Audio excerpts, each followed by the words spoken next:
اللہ رب العزت نے انسان کو ایک تحفہ ایسا دیا ہے کہ اگر ہمیں اس تحفے کی قدر ہو جائے نا تو ہماری دنیا اور آخرت دونوں ہی سنور جائیں۔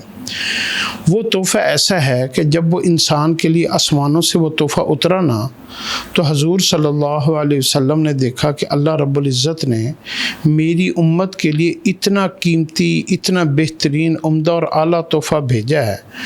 تو اللہ اور اللہ کے نیک بندوں اور نبیوں کے درمیان جو آپس میں تبادلہ ہوتا تھا نا، کہ اللہ رب العزت جب کوئی کسی نبی کی امت کے لیے کوئی تحفہ بھیجتا تھا تو نبی اس کے بدلے میں کیا کرتا تھا کہ نبی اس کے بدلے میں ایسا سجدہ، ایسی حمد و ثنا، ایسی اللہ کی عبادت کرتا تھا کہ اللہ رب العزت کو اپنے نبی سے محبت اور ہو جاتی تھی۔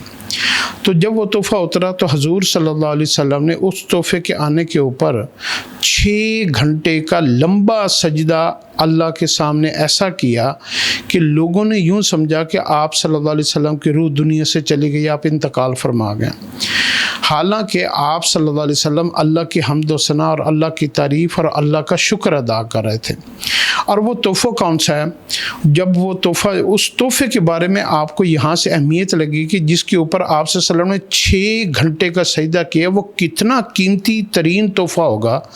اور وہ تحفہ ہے درود پاک۔ آپ صلی اللہ علیہ وسلم کے اوپر جو درود آپ کا امتی ایک دفعہ پڑھے گا، اللہ رب العزت نے اپنے نبی سے وعدہ کیا کہ میں اس کے 10 گناہ معاف کروں گا، 10 نیکیاں لکھوں گا اور 10 درجے اس کے بلند کرے گا۔ 10 درجے یہ ہوتا ہے کہ بندہ جس مالی حالات میں ہوتا ہے، جس صحت کے موڈ میں ہوتا ہے، جن حالات میں ہوتا ہے، اللہ اس کو جو ہے نا 10 گنا زیادہ امپروو کر دے گا۔ یہ تو دنیا کے ہو گئے۔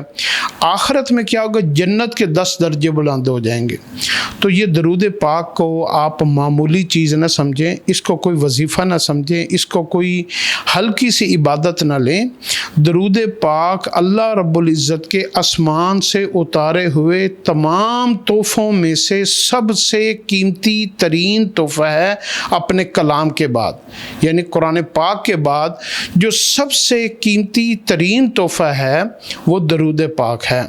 اس لیے درود پاک کو آپ اپنی خوش قسمتی، اپنی کامیابی اور اللہ کی طرف سے بہترین تحفے کو، جیسے آپ صلی اللہ علیہ وسلم نے بدلے میں اللہ کا شکر ادا کیا، تو آپ درود پاک جیسے تحفے کے ملنے کے اوپر کبھی کبھی زندگی میں، بلکہ روز زندگی میں اللہ کا شکر بھی ادا کیا کریں۔ اللہ ہمیں عمل کی توفیق عطا فرمائے۔